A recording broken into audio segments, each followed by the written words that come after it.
Hallo, meine liebe Community und ganz herzlich willkommen zu einer neuen Folge Star Citizen. Die Alpha 3.22 ist noch immer nicht live gegangen. Das heißt, sie befindet sich noch immer auf dem EPTU. Warum das Ganze so ist und was neu ist in der Alpha 3.22 sowie ja, alles andere rund um Star Citizen jetzt hier für euch. Viel Spaß und los geht's! Ja, meine liebe Community, ich dachte, ich nehme euch mal mit, da hier wirklich viel los ist. Auf Daymar befinde ich mich. Submining Facility. Nee, Entschuldigung. Shubi Mining Facility. So, ist richtig. Und hier haben wir tatsächlich die neue Sandhawk Yai.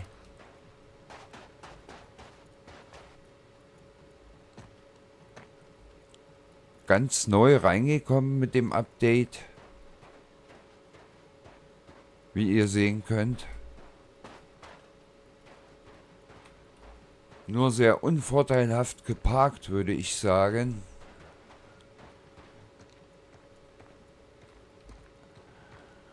So sieht sie ausgeklappt aus. Da sie eingeschaltet ist, werde ich sie nicht betreten können.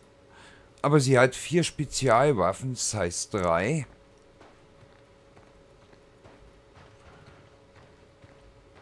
Die befinden sich hier. Die sind etwas stärker als die normalen Size 3 Lasercannon oder Repeater. Ja, wie ich sagte, keine Chance da reinzukommen. Vermutlich nicht mal für den Besitzer selber, so wie er hier geparkt hat. Ich denke mal, der wird sich ausgelockt haben.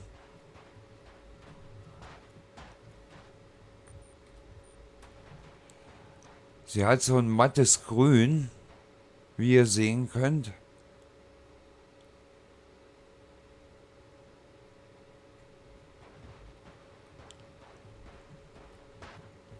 Kostet über $200, glaube ich.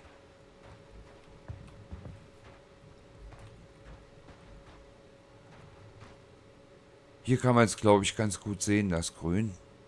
Dieses matte Metallic-Grün.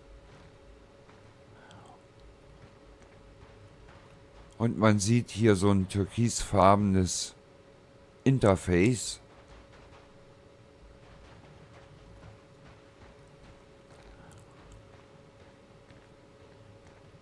Die Waffen sind übrigens alle gegimbelt. Das ist ein fest eingebauter Gimbal, so wie bei der Star Runner, mit der ich unterwegs bin. Den kann man auch nicht ausbauen.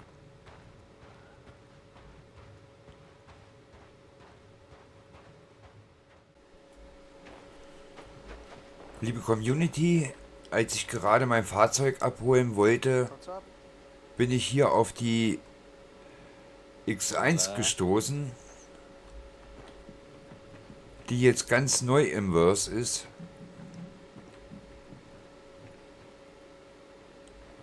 Ein cooles Gerät, ein Motorbike, also quasi ein Hoverbike.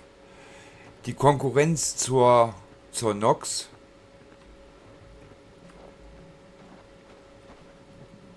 Ein super Gerät.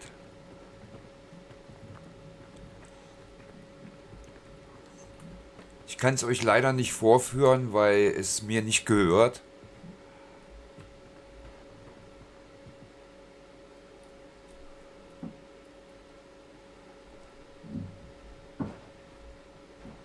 Absolut spitze. Schön, dass ich es euch mal zeigen konnte. So sieht das Ganze von hinten aus.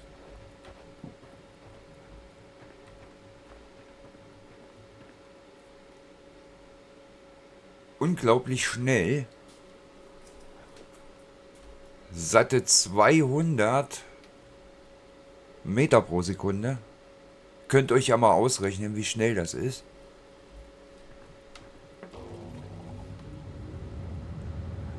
Oh ja, er fliegt los. Das schauen wir uns noch an.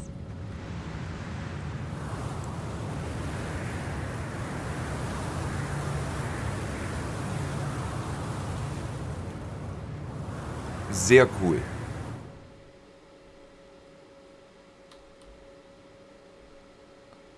Wirklich sehr cool. Hier sehen wir übrigens die Nox stehen, zweimal. Die Jungs haben bestimmt irgendwie ein Rennen vor. Könnte ich mir gut vorstellen. Okay.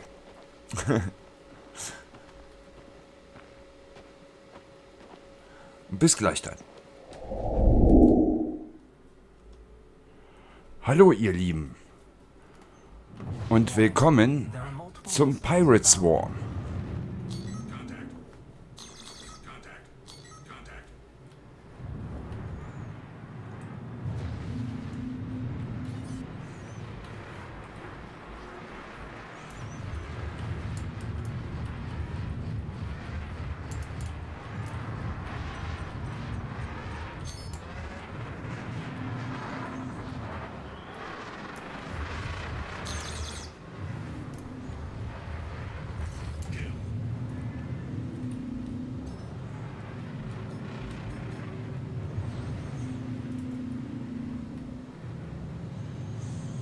Leider bin ich noch nicht dazu gekommen, alles einzustellen. So, halt, hier muss noch das rein. Und dann sollten wir es soweit fertig haben.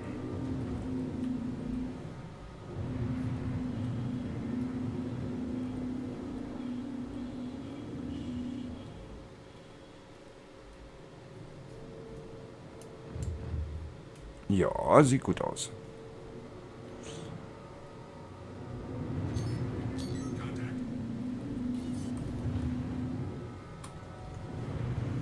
Auf geht's, jagen wir ein wenig.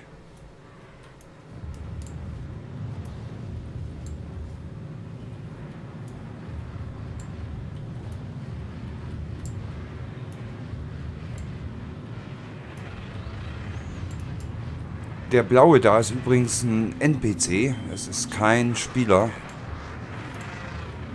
da ich es gerade offline spiele.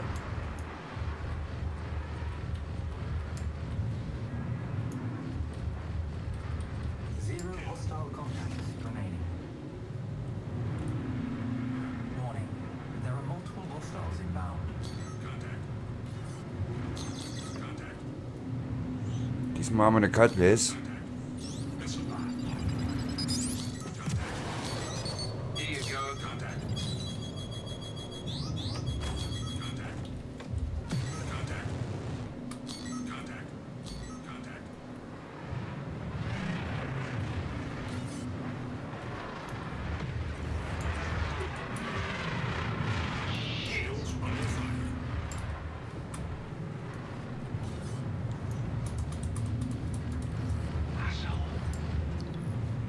Ja, das haben schon mehrere gesagt.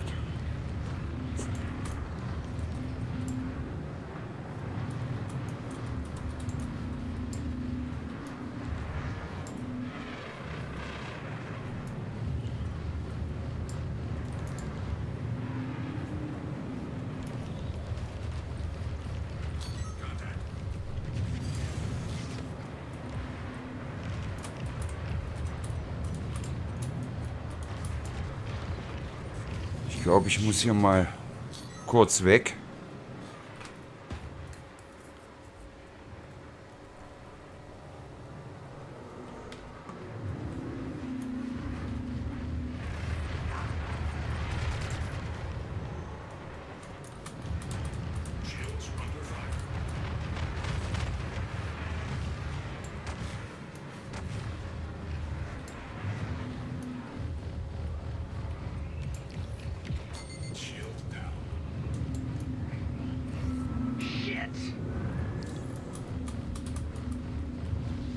gar nicht so einfach.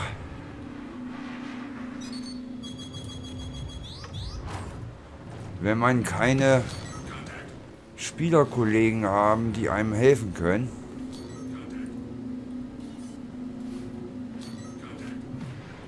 Durch mal entscheiden.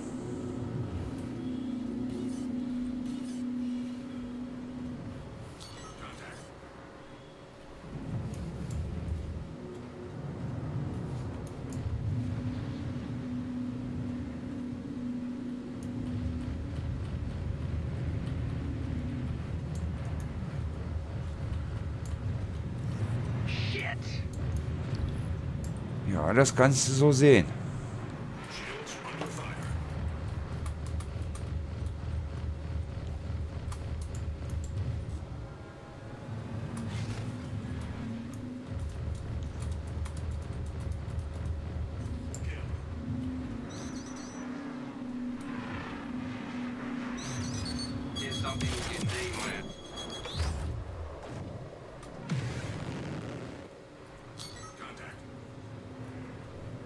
Wow, das ist gar nicht so einfach.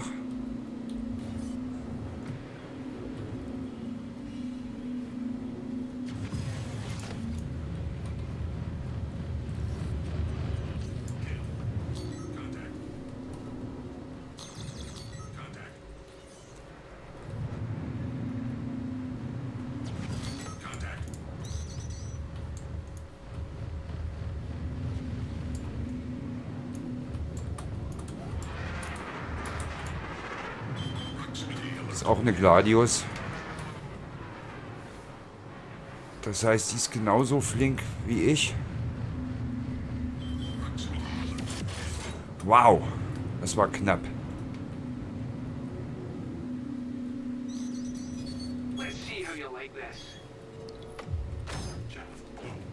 Da können wir uns was Schönes holen.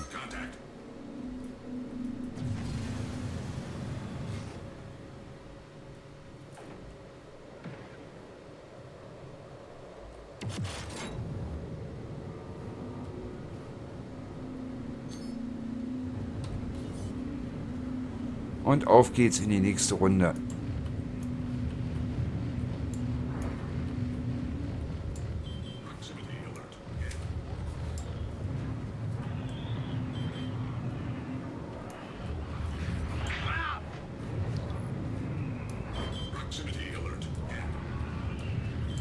Im Master Mode werden die Kämpfe dann nur noch so aussehen.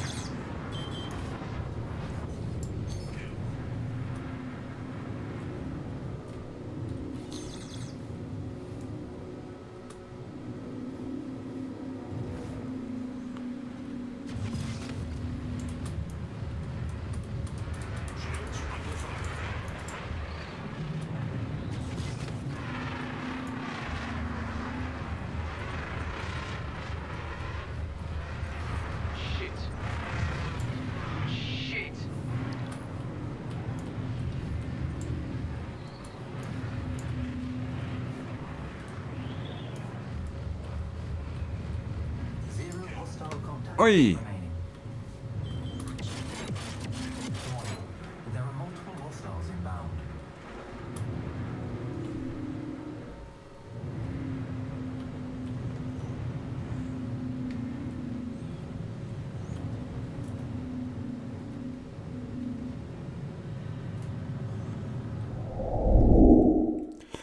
So, ihr Lieben, ich bin jetzt im Menü. Ich wollte euch gern etwas zeigen, und zwar dieses hier, das Luminalia. Hier gibt es jetzt von CIG kleine Geschenke. Ihr könnt jeden Tag ein Türchen aufmachen. Am ersten Tag gab es diese beiden Skins für die Cutter. Ich finde die gar nicht so schlecht. Selbst der weiß-blaue sieht recht nett aus. Am zweiten Tag gab es einen Weihnachtspullover. Ist hier dieser Dieser kleine Pinguin, ich weiß jetzt nicht mehr, wie er heißt. Und der hält quasi eine Weihnachtskerze. Könnt ihr euch anziehen, könnt ihr mit rumlaufen. Und das dritte Fensterchen haben wir heute geöffnet, am Donnerstag. Und hier gibt es einen tollen Skin, also quasi die gleichen Skins wie hier, nur halt diesmal für die Prospector. Sieht echt nice aus. Dieses Grün mit Rot drinne, ich finde, das sieht toll aus. Und das Blau ist auch nicht schlecht. Blau-weiße. Es ist auch so ein Metallic-Blau. Ich weiß nicht, ob ihr das recht gut sehen könnt. Ja, das wollte ich euch zeigen. Wir gehen jetzt zurück ins Verse. Bis gleich. Ich bin im Schiff, also in meinem Schiff in der Star Runner. Und ja, was hat sich geändert? Geändert hat sich vor allem mal, dass sich die Außenposten viel besser anfliegen lassen. Diese Frame Drops beim Anflug sind komplett raus.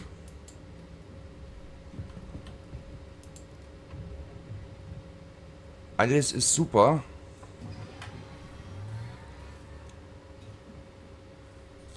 Wie ihr sehen könnt, habe ich hier geparkt und ich hatte mich hier auch ausgeloggt.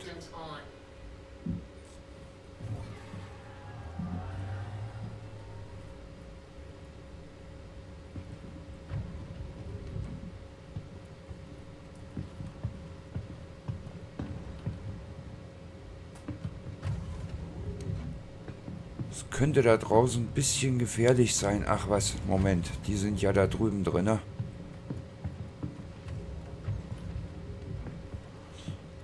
Das ist ja hier.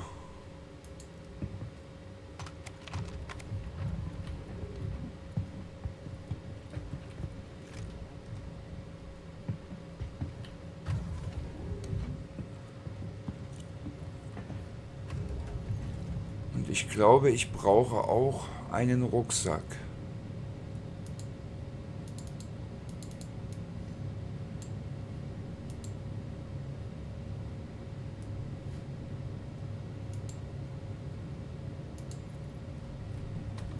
So.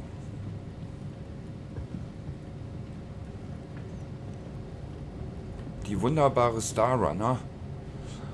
Hier liegen jetzt seit neuestem die Schachfiguren auf dem Fußboden. Aber im Habitation-Bereich auf dem Schachspiel, das ist vollständig. Also das hier sind nochmal extra Figuren, die hier liegen. Keine Ahnung, wie die da hinkommen oder was sie da machen.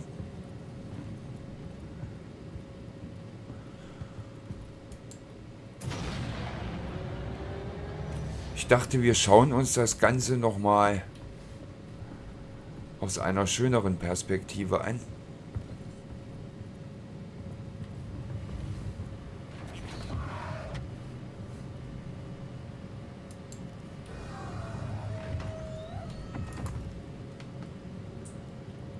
Und habe mir dafür jetzt den Ursa Rover geschnappt.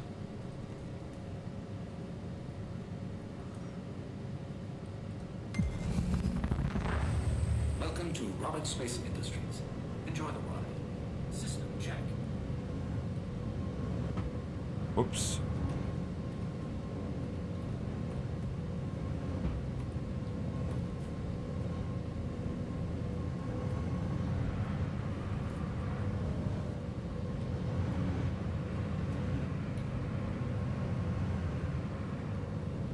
Ja, hier ist ein bisschen schroffes Gelände.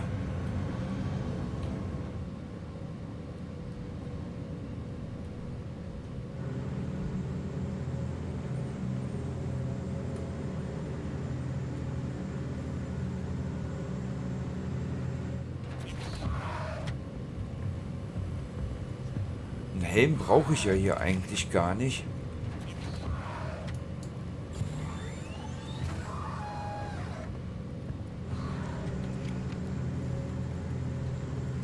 Was für ein Riesenteil, ne?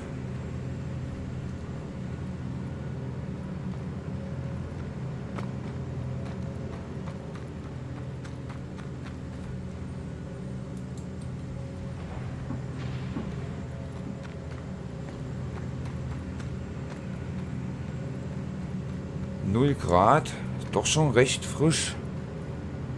Oder? Ne, 6 Grad. Wenn ich das richtig sehe.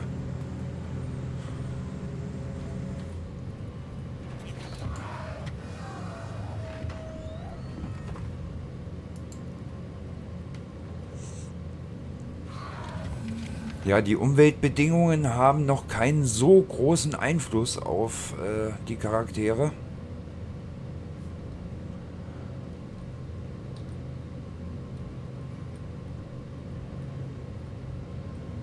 Das wird aber noch kommen.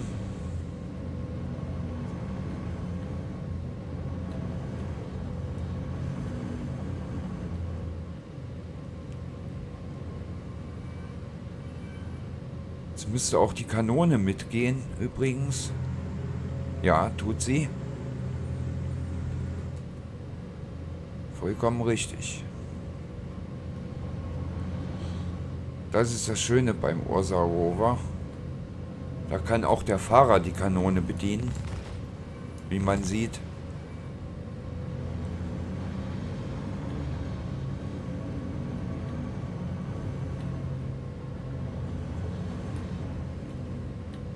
Und man selbst sitzt in einer Zoom-Kabine. Also das heißt, man braucht keinen Helm, wenn man hier drin sitzt. Es gibt Atmosphäre in dem Gefährt.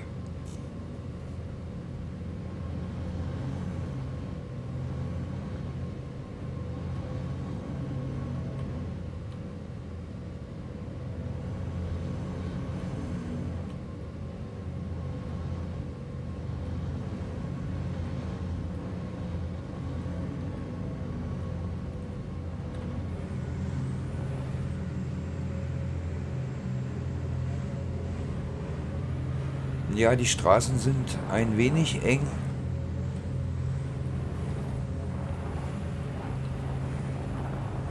Aber geht schon.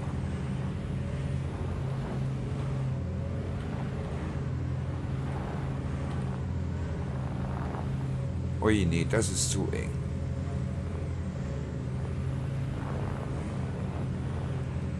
Uah.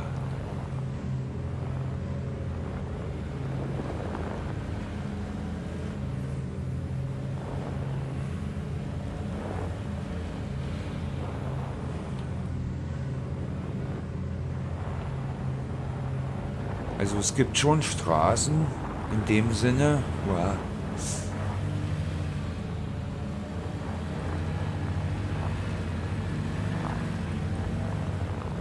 Die sind nur ziemlich schmal.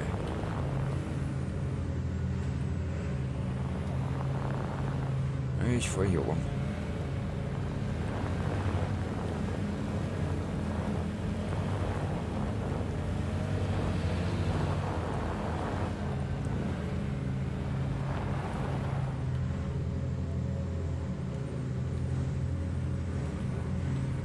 Ist jetzt keine so sehr große Anlage.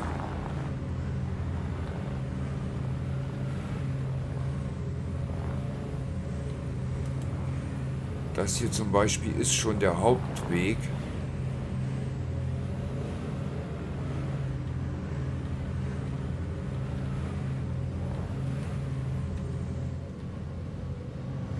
Und wie ihr seht, der ist nicht besonders breit. Oh, hier gibt es Edelsteine.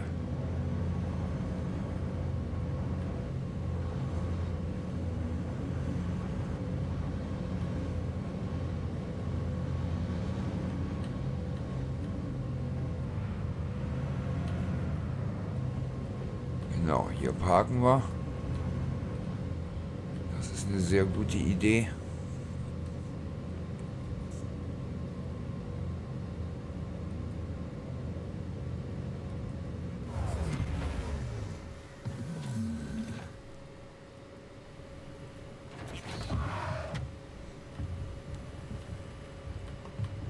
wenn das mit dem Ton manchmal noch so ein bisschen schwankt.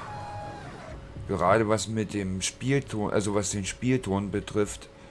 Das liegt daran, dass ich noch nicht so richtig die perfekte Einstellung gefunden habe.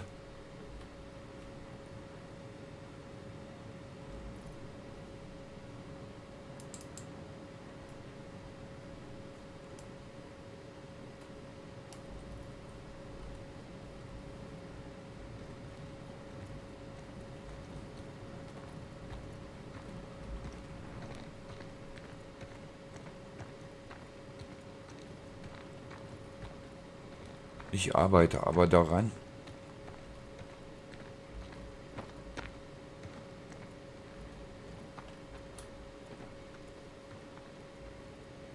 Ah, hier ist die Bar.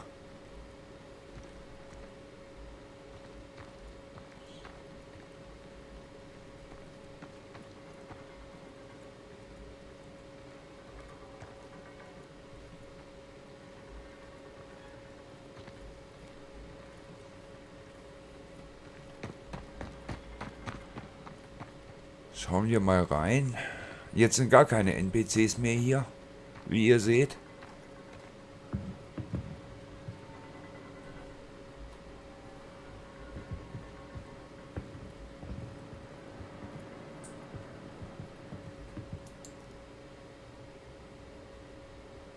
Hier gibt es leider noch nichts zu kaufen.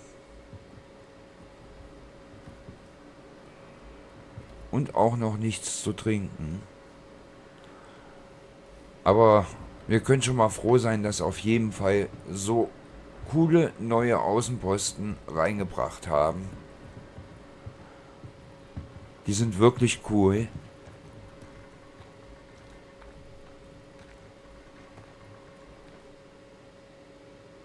Wenn ihr euch vorstellt, ihr seid hier unterwegs und es könnte von jederzeit von irgendwo ein Feind kommen eigentlich. Das wird dann auch so sein, wenn wir Server-Meshing haben und alle Spieler in einem Spiel quasi sind. Dann ist das nicht mehr so tot. Deswegen hängt, beziehungsweise steht und fällt alles mit diesem Server-Meshing.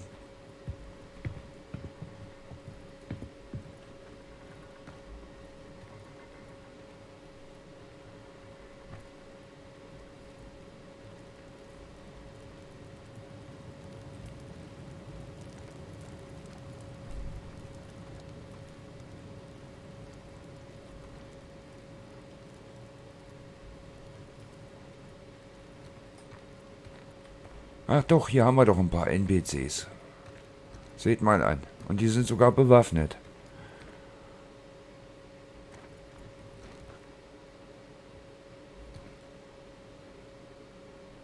Die sind sogar gar nicht mal so schlecht bewaffnet. Das ist ein S71.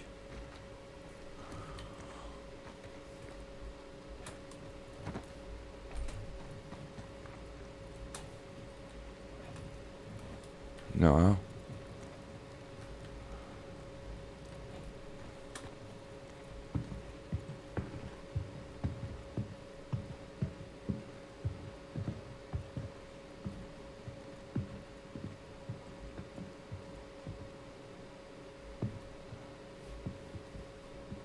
Das ist übrigens auch alles erst seit der 3.20, glaube ich, so, dass der Helm jedes Mal so spät reinstreamt. Das war vorher nie.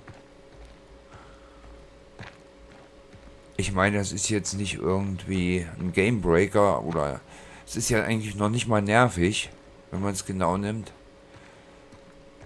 Es fällt halt eben nur auf.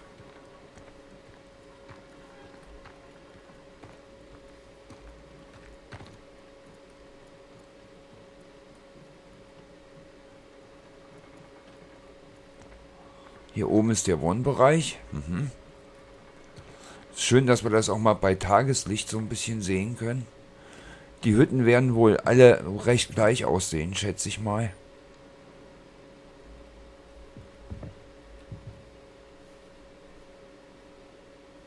Das ist ein Hocker.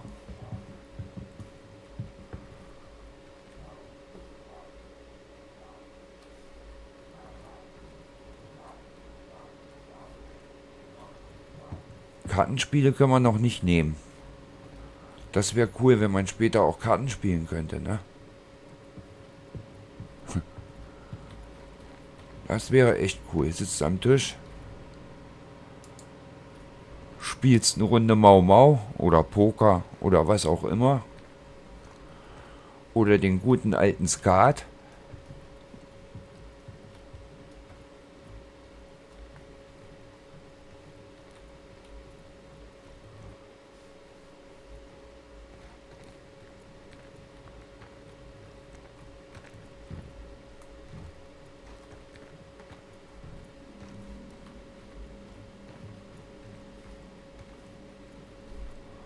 Ja, also eine tolle Anlage, muss ich schon sagen. Ist schon klasse.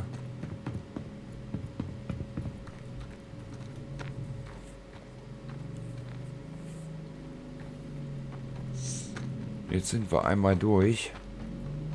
Hier vorne, das ist ein Händler. Irgendwas höre ich doch hier.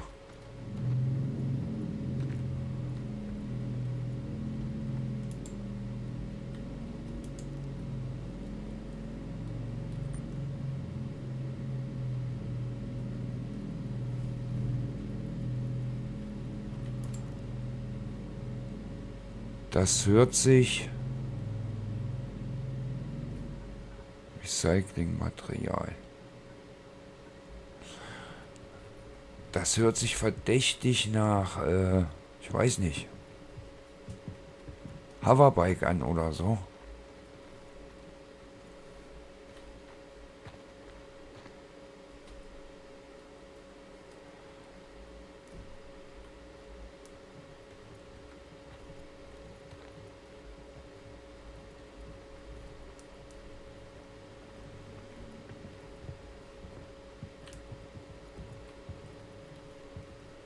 Ah.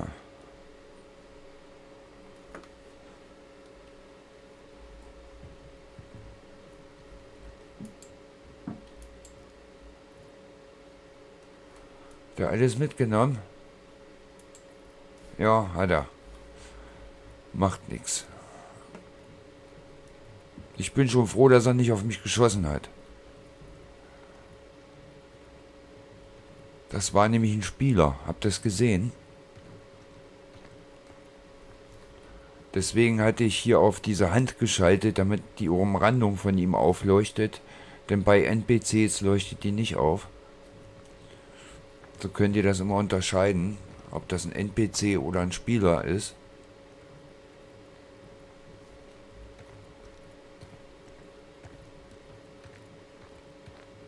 Auf diese Weise könnt ihr dann auch dem Sprachchat oder auch der Gruppe beitreten. Das steht dann im Hover-Menü zur Auswahl.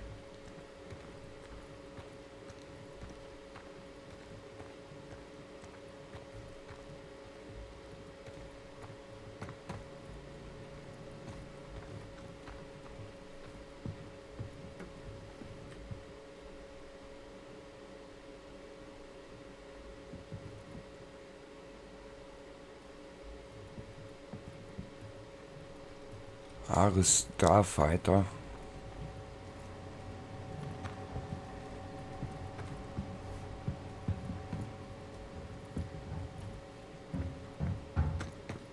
Und eine Vulture steht hier auch. Er rennt gleich hin.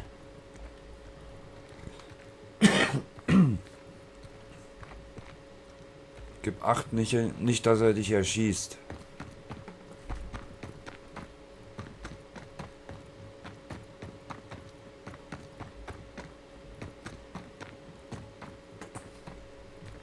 Ich renn mal lieber zurück zu meinem Rover.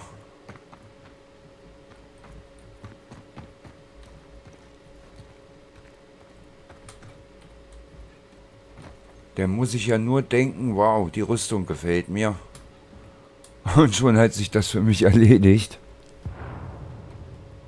Habt ihr das gehört? Da hat was geknallt.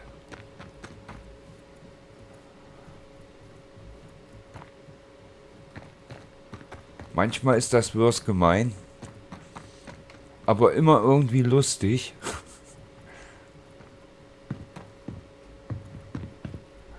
Wo ist jetzt mein blöder Wagen hin? Da. Da steht's Ursa Rover. Was ist das denn hier? Die Helme tatsächlich.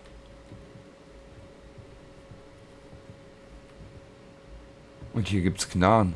Seht ihr das? Ich werde ja nicht mehr. Den Shop habe ich ja vorher gar nicht gesehen.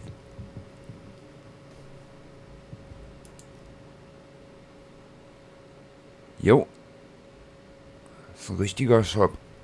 Mit allen drum und dran.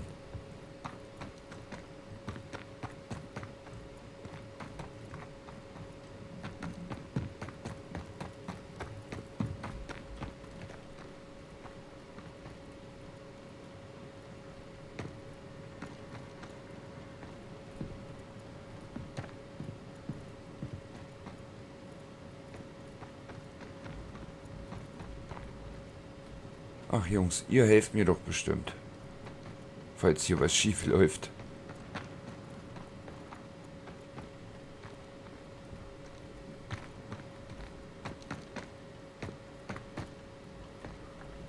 Aber jetzt, da ich weiß, dass die da stehen,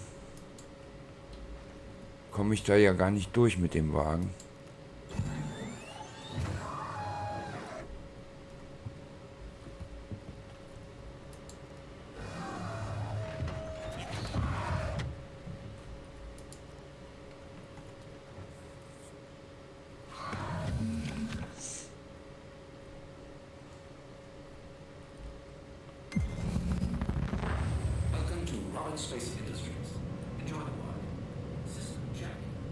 Da hinten liegen die Edelsteine.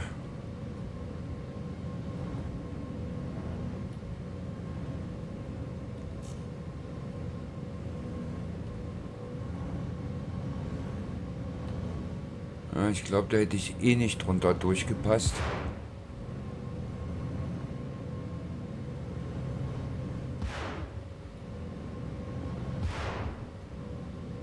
Ich hoffe, ihr hört die Schüsse.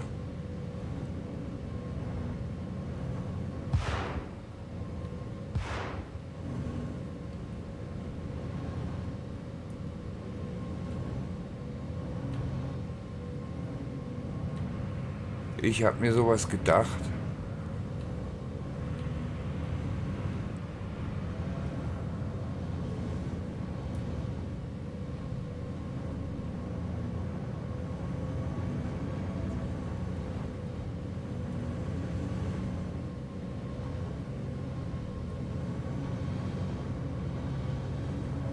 Naja, hier mit dem Ursa wird er sich nicht anlegen. Es sei denn, er hat einen Raketenwerfer dabei. Oder eine Railgun.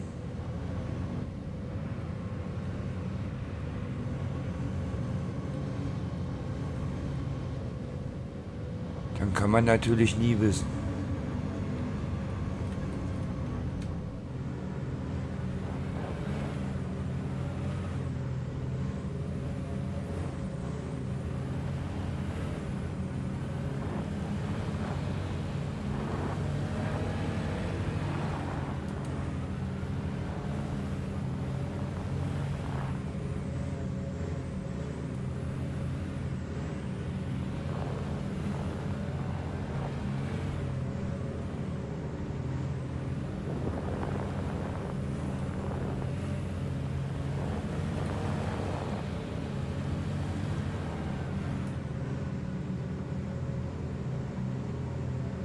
Na, warum fährst du nicht? Ah, der sitzt hier auf dem Stein irgendwie auf.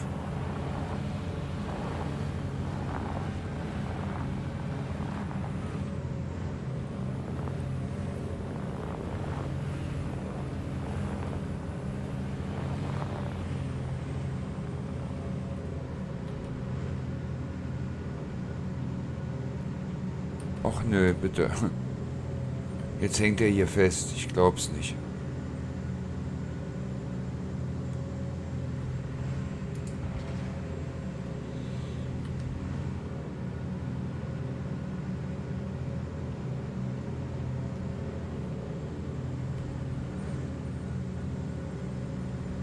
Kann das sein?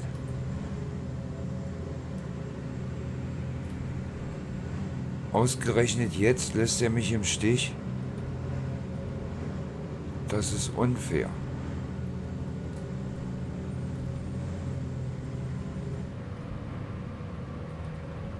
Wenn ich jetzt aussteige, knallt der mich ab.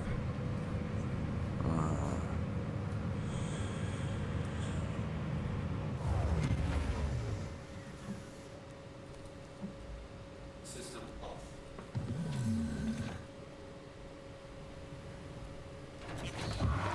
Ja, das sind so kleine ärgerliche Sachen, die immer im falschen Moment kommen.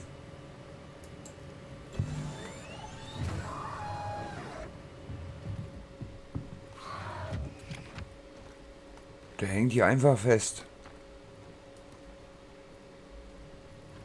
Und ihr seht's ja selber, da ist ja nicht mal was. Ich bin ja neben dem Stein lang gefahren.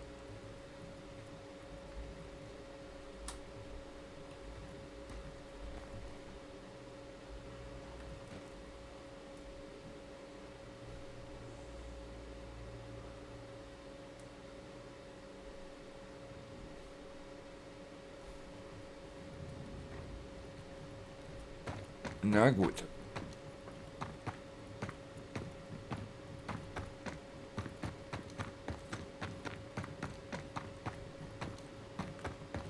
Ich merke gerade, dass das Head-Tracking an ist.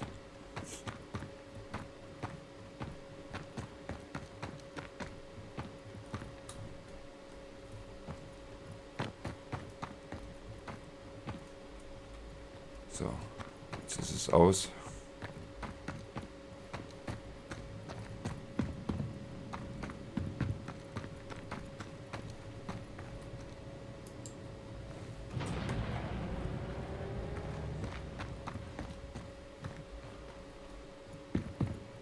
Ach, wie blöd, dass der da jetzt festhängt.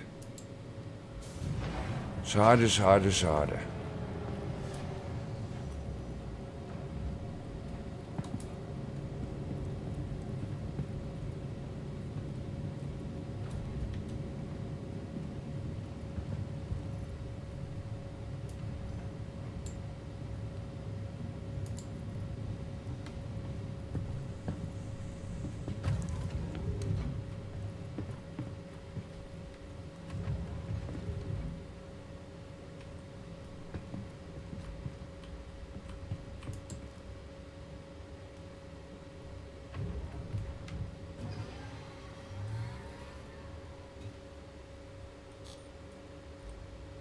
Engines on.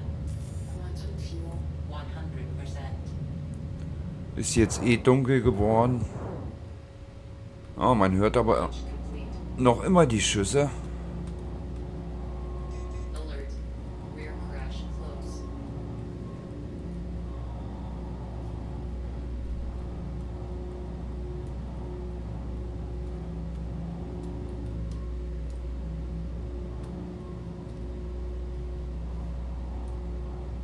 Alert. Deck crash close. Alert. Front crash close. Alert. Starboard crash close.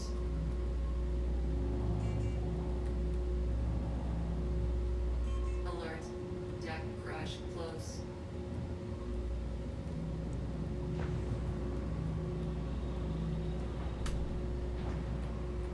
Alert. Starboard crash close. Landing gear up.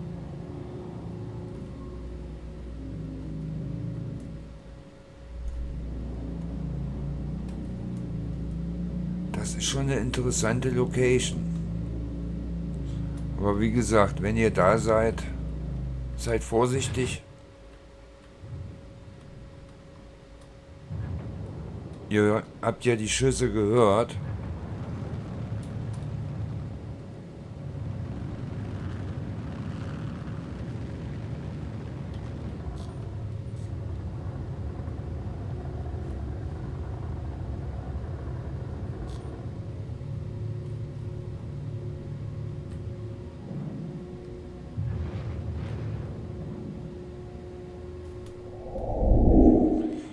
So, meine Lieben, wir haben uns heute einige Neuerungen in der 322 angeschaut.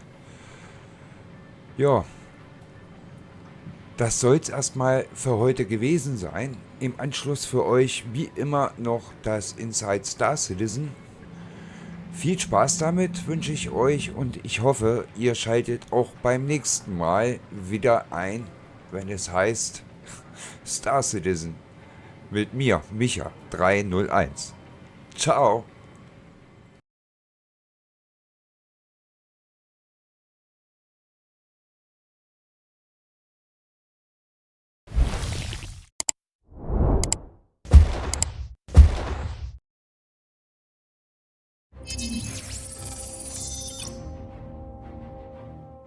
Alpha 322 is right around the corner and available for testing now on the public test universe.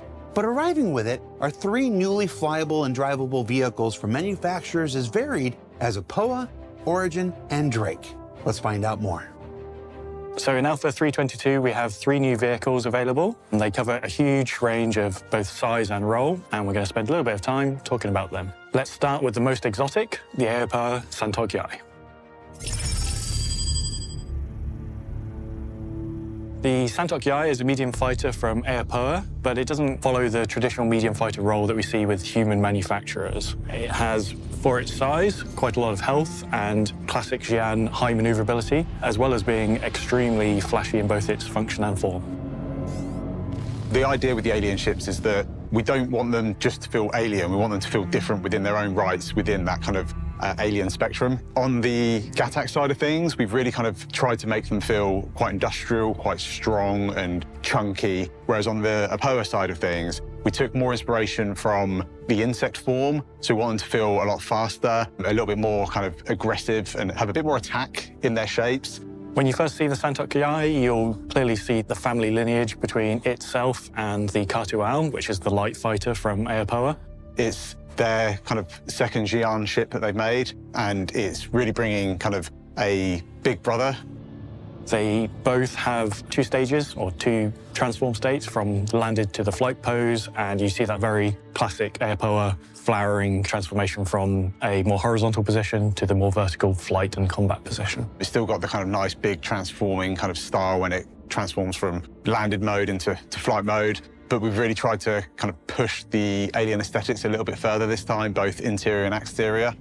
One of the kind of more unique elements, I think, on the Santok is its cockpit. Not just the space inside, but actually how you enter it. It's got this really kind of exotic, shall I say, seat that comes down to collect you from the player space, and that kind of all floats down and takes you back into your actual pilot position. One of the things that we really spent quite a bit of time investigating and kind of really trying to kind of nail the visuals on was the actual interactions with the cockpit. We wanted to make sure we weren't stepping on the toes of what we did in the Gattax cockpit, and it needed to be like its own unique thing. Elwin and the Austin team kind of really nailed that visually. It's got these really nice sort of slate buttons with all the Xi'an text in it. And one of the things we were really keen to do with kind of all of our alien ships is remove a lot of that human element. They may be made to be human compatible, but we really wanted them to feel like their native race was the people that built it, and that's who it was made for, as number 1. And so we've got these kind of really nice interactive tablets with all the Xi'an text on them.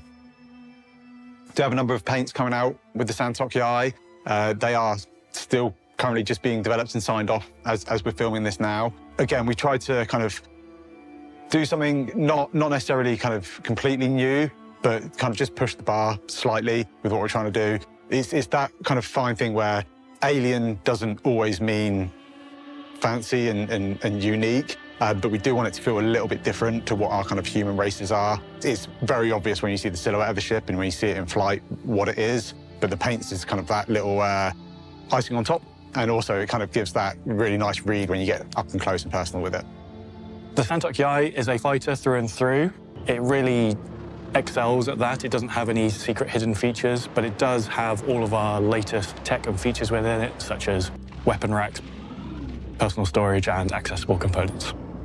So this ship is really for those who prize maneuverability and position in combat. The firepower of the ship is pretty good for its size, but its real strength is its maneuverability. So that's the Santok Yai, available in 322, and we think it's going to be a great addition to our lineup of fighters and alien ships. Just like the other ones, it's great for those players who want that role, but just want something a bit more stylish and exotic.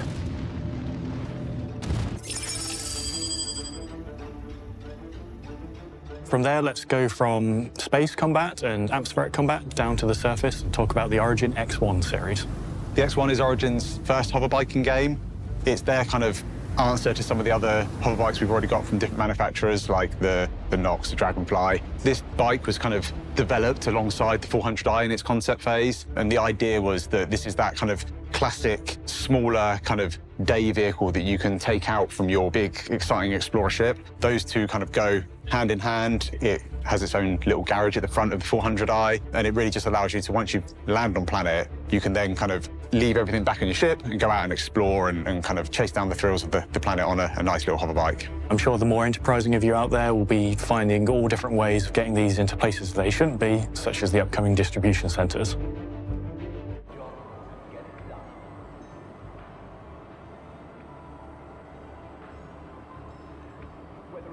I think one of the things that's been kind of super nice to see as the bike's kind of gone through its development is really selling the idea of this bike being a hoverbike. We've got a lot of VFX and lighting going in from the teams, really selling it that it does feel like a bike in the future. We've got these nice brake lights at the rear, we've got the kind of front lights, and one of my favourite bits on it is actually the cockpit, the kind of like the driver's space. The dashboard in there looks super nice, really sleek, kind of classic Origin, and it all flows really nicely with the rest of the shapes.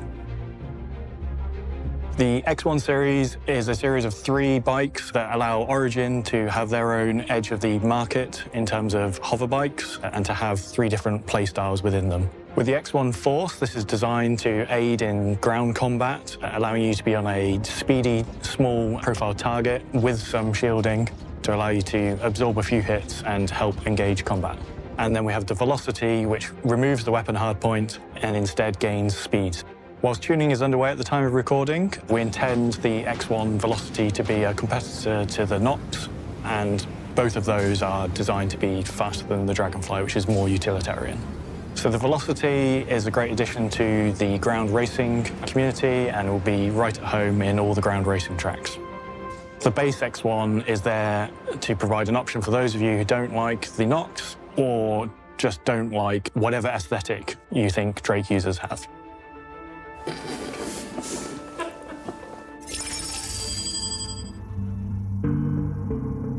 And speaking of Drake aesthetics, that moves us nicely on to the last ship of 322, the Drake Cutter Rambler.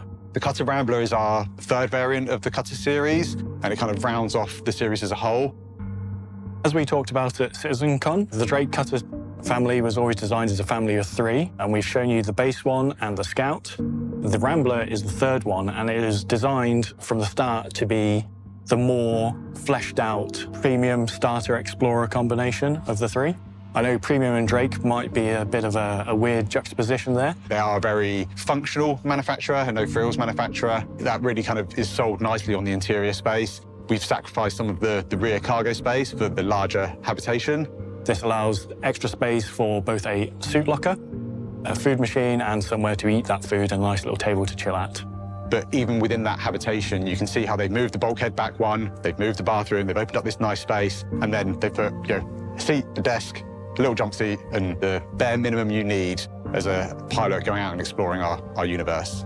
We want to make sure there was visually some differences on the exterior. So we've got the kind of visual-only differences, such as the kind of like the modified rear section. We've also got the kind of more functional stuff. So on top, it's got the extended fuel tank. Visually, we kind of lent into the idea of having your Winnebago or your camper van or whatever it might be, and it's got this kind of like roof rack aesthetic, but it's actually kind of stores all the extra kind of fuel for the extended fuel tanks. And then as with the Scout, we've got the change in the thrusters, and again, we've got a unique set of thrusters on a new nacelles on each side that really help kind of just break up that silhouette a little bit more variation. With the Rambler being kind of a longer range or an extended range vehicle, I think having the kind of like the slightly smaller, they look a little bit more efficient on the engines rather than these great big kind of individual engines. You've got these slightly smaller, more of them individual thrusters. I'm very happy with the Rambler. One of the things that we kind of really tried to lean into when we were developing the Rambler was Drake's kind of mentality towards building their ships. I think it kind of ticked that box of exactly what Drake would do. They've got this chassis, they want to make somewhere you can spend a bit more time in, somewhere that's a little bit more comfortable, but they're still kind of working to that Drake budget and design ethos. So I'm very happy with how it turned out. The Rambler really takes the base cutter to the next level in terms of living on board. I think we all saw that when the cutter came out, but it was very much more of a camper van than an RV, which is what the Rambler is. So that's a wrap-up of all the new vehicles coming to the Persistent Universe in 322. And as always, we look forward to seeing you all use them and abuse them in all different ways in the live game. Now, of course, Alpha 322 comes with more than just vehicles. There's structural salvage, openable cargo containers, new derelict settlements, new hairs for players, new maps for Arena Commander, and more. But since this is our last episode of the year, we have a tradition here at ISC of looking back at everything that's happened the last 12 months and reliving some of our favorite moments. And, well, look, 2023 was good. Great even if you gloss over that little rough patch in the middle there. But heading into the new year, all that I can really think about is everything that's on the horizon that's about to make 2024 the biggest and baddest year of our project yet. So if it's all right with you, I'd like to indulge myself, maybe switch out my CIG cap and put my backer hat on and tell you what has me excited about this next year for the Persistent Universe in a segment that I'm calling Disco Lando's Star Citizen 2020 Forecast. Now, without talking specific dates, let's discuss what's being targeted and currently on track for release in just the first half of 2024, starting with Master Modes, the new way to pilot and operate ships we've been discussing since CitizenCon 2952. Now, whether that's every ship or a staggered rollout of groups of vehicles depends on how work progresses, but it's a major change to the way spaceships operate in the Persistent Universe, and you can be sure that we'll update on it more when the time comes. And of course, when your ships aren't in flight, they can be stored in the newly persistent hangars that are arriving with freight elevators, freight kiosks, and the new cargo transaction system that we've shared on both ISC and this year's CitizenCon. Now, all combined, they form the next major evolution of cargo careers and will also have far-reaching, broader implications for the entire Star Citizen experience. And then outside of vehicles and hangars, there's also a variety of FPS combat improvements coming to the first half of 2024. With improvements to reloading, the weapon wear and misfire system, scopes and dynamic crosshairs and charge and drain, and even more we'll be able to show you once we return in the new year. And then outside of strictly FPS combat, there are new player character features coming, like the updates to the EVA system, the visor and lens system, loot screens, default item interactions in the personal interaction system, and there's even new shopping and mission apps in development now. And while we're talking about apps, the first half of 2024 is also currently scheduled to see the arrival of our new character customizer with things like tattoos, piercings, scars, and yes, Virginia, it's true, beards. And as for how many and of what kind, only Andre knows for sure, but you can bet we're gonna ask him sometime around March. And then, of course, if you're in-game, there's also a little thing called Mobiglass and an awfully big thing called Star Map. That are both getting their big updates in the first half of next year. And have I mentioned those enormous distribution centers that'll be the new microcosm homes for every gameplay and mission feature that exists in Star Citizen, as well as the 4, 5, 6, let's just say several new and updated vehicles that are making their way to the Persistent Universe in just the first 6 months of 2024? I did, just now. Now you can check those off. Whew. Okay. So, real talk, CIG hat back on. Now, you're probably looking at your screen and saying to yourself, what about Pyro and 4.0? Well, don't fret. The things that we just covered are those that aren't too dependent on continuing foundational tech work like server meshing. So we feel pretty confident in targeting everything that we just shared for the first 6 months. But when it comes to something as enormous as the complete Pyro system in Alpha 4.0, well, that's where the new preview channel comes into play. Now that said, Alpha 4.0 is currently targeting a summer 2024 release, but that won't mean that you have to wait until then to play it or learn more about it. That's because in 2024, we'll continue doing play tests like the one we just completed, and you'll be able to follow along with its development firsthand on the preview channel.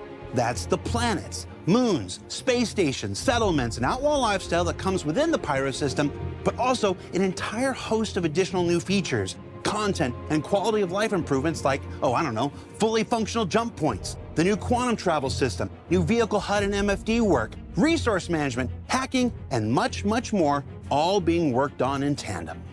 The preview channel will let you and us test 4.0 together while maintaining the stability of the persistent universe with all those other great additions we just discussed. And then, in the summer of 2024, two become one, and we can avoid that thing that didn't quite go the way that we'd hoped.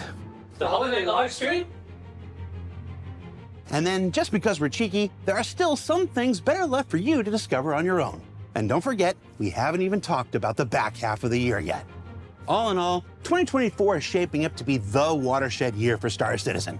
And if we've learned anything this year, it's that through the trials of 318 to the successes of CitizenCon and everything in between, before that and coming up next, Star Citizen is a project that continues to iterate, to evolve, and to embody an experience you simply can't find anywhere else, whether that's in the universe or within our community that makes all this possible. So thank you for helping us reach the heights that we have, and buckle up for the journey still ahead. We're in for one hell of a year. For Inside Star Citizen, I'm Jared Huckabee. Thanks for letting us share the process of game development with you, and we'll see you all here next year.